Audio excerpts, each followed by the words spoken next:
دنیاوی لذات کی حقیقت۔ ایک شخص نے خواب میں دیکھا کہ وہ کسی جنگل میں چلا جا رہا ہے۔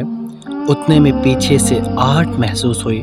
مڑ کر دیکھا تو ایک خوفناک شیر اس کے تعاقب میں چلا آ رہا ہے۔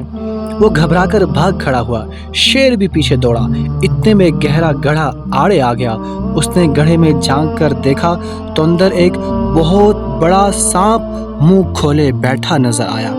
اب یہ بہت ڈرا کہ کرے تو کیا کرے، آگے خطرناک سانپ ہے، پیچھے خوفناک شیر۔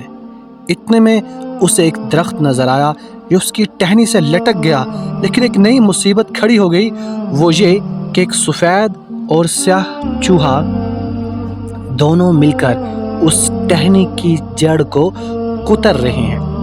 اب تو یہ بہت گھبرایا کہ عنقریب یہ دونوں چوہے ٹہنی کاٹ ڈالیں گے اور میں گر جاؤں گا، پھر شیر اور سانپ کا لقمہ بن جاؤں گا۔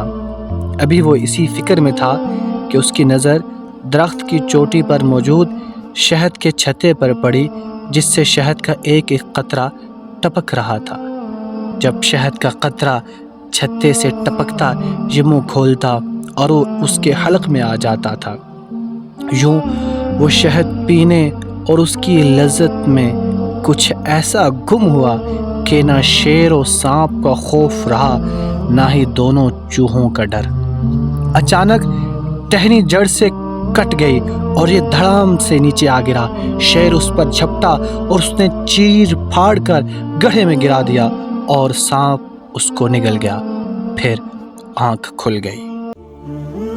حقیقت میں دنیا کی لذتیں خواب کی طرح ہیں، جو اس کی رنگینیوں میں کھویا ہوا ہے وہ یقیناً غفلت کی نیند سویا ہوا ہے، موت آنے پر جاگ اٹھے گا۔ مذکورہ بالا خواب میں جنگل سے مراد دنیا ہے اور سانپ برے اعمال ہیں جو قبر میں ڈسیں گے، اور دو سفید و سیاہ چوہے دن اور رات ہیں اور وہ زندگی کی ٹہنی کو کاٹ رہے ہیں، اور شہد کا چھتا دنیا کی فانی لذات اور مشغولیات ہیں، جن میں مشغول ہو کر انسان شیر یعنی موت، گڑھا یعنی قبر، سانپ یعنی برے اعمال اور سیاہ و سفید چوہوں یعنی دن اور رات کو بھول جاتا ہے۔ وہ دونوں چوہے یعنی دن رات مل کر اس کی زندگی کی ٹہنی کو برابر کترتے رہتے ہیں۔ اب چاہے یہ اس حالت میں بچاؤ کی کوئی تدبیر اختیار کر لے یا لذات میں پڑا رہے، جو ہی اس کی مدت پوری ہوتی ہے وہ موت کا شکار ہو جاتا ہے۔